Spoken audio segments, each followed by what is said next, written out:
कहानी जो उनवान आहे पहिरीं तारीख़। टेबल ते सथियल फाइलन जे पोयां कुर्सीअ ते वेठल क्लार्क अॼु ॾाढो ख़ुशि आहे। खेसि घरवारीअ फरमाइश कई हुई त मूंखे हिन पहिरीं तारीख़ ते वॻो वठी ॾिजांइ।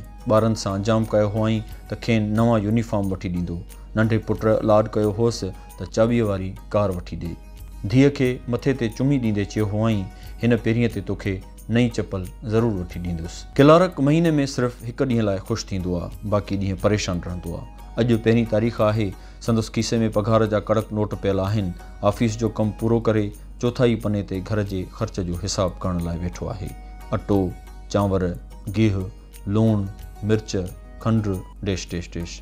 खीर वारे जो बिल, किरियाने वारे जो बिल, मेडिकल स्टोर वारे जो बिल, बिजली ऐं गैस जो बिल, ॿारनि जे स्कूल जी फीस, समूरियुनि अदायगियुनि जो विचूर लिखी उन्हनि जे साम्हूं रक़म बि लिखंदो वञे थो। संदसि पघार 20,000 आहे ऐं अदायगियूं 25,000 जूं करणियूं अथसि। फाइलनि पोयां वेठल उन्हनि क्लार्कनि जी ख़ुशीअ जा लम्हा ॾाढा मुख़्तसिर हूंदा आहिनि, जेकी अॼुकल्ह जे दौर में बि रिश्वत नाहिनि वठंदा। हीउ क्लार्क बि ईमानदार आहे। संदसि ख़ुशीअ जूं घड़ियूं उन कुर्सीअ तां शुरू थी उते वेठे ई ख़तमु थी वियूं। पघार त ज़रूरी अदायगियुनि में बि पूरी नथी थिए। ॿारनि ऐं घरवारीअ जे घुर्जुनि खे कीअं पूरो कयां?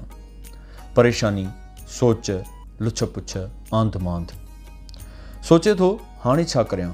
ओधर वठां भला, कंहिंखां वठां? पोइ वरी कर्ज़ु कीअं लहंदो? अॻु ई खंधनि वारनि जो कर्ज़ु चढ़ियल आहे। ओचितो ख़्यालु आयुसि, भला साइकिल खपायां? हा, ईअं ठीकु आहे, पोइ ॿी साइकिल किश्तनि ते वठंदुसि। साइकिल जे मिलियल 3,000 मां छा वठां? हिसाबु करणु वेहे थो। साणसि गॾु कमु कंदड़ क्लार्क चमकंदड़ मोटर साइकिल ते पंहिंजे पुट सां सिधो साइकिलुनि जे दुकान ते अची बीहे थो। पुट खेसि लाड मां चवे थो, अबू मूंखे हीअ साइकिल खपे। संदसि लाड पूरो कंदे खेसि उहा साइकिल वठी ॾिए थो, जंहिंजी क़ीमत 4,000 रुपया हुई। बोस्कीअ जो वॻो पहिरियल उहो क्लार्क रिश्वत खे कमीशन जे नाले सां हिलाल करे खाईंदो आहे। संदसि 2 दुकान ऐं घर जो मथियों हिसो मसवाड़ ते ॾिनल अथसि। मोटर साइकिल खे किक हणी ज़रड़ाट कंदो निकिरी वियो। संदसि पुट ख़ुशीअ में न थे मापियो। घरवारीअ लाइ वॻो, ॿारनि जा यूनिफॉर्म, धीअ लाइ चपल, नंढड़े पुट लाइ चाॿीअ वारी गाॾी।